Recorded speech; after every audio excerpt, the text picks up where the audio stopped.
Hi, ako si Baby Bear. Wala akong pake, pero ako si Doray. At ako naman si Unggoy. So ano naman kabaklaan ang kailangan mo? Gusto ko sana makauwi na sa amin at makita ang aking nanay at ang aking kapatid. Maaari niyo ba akong ihatid, ha? Sure. Oo naman. Yay! Group hug! Anong nakakatawa? Ay! May pagong!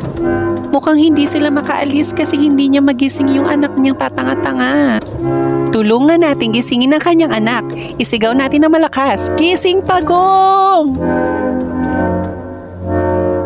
Di ba sabi ko laksan nyo, isa patang ina nyo, gising pagong!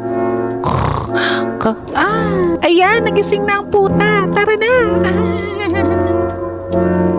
Napakasarap talagang tumulong, lalo na sa mga nangangailangan, di ba? Oo nga. O bakit may pag-ikot, be?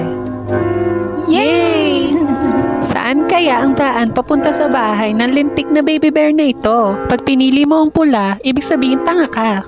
O sa asul? Saan kaya? Tut!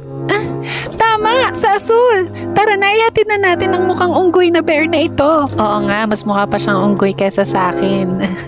Ganon. Tara na. Mama!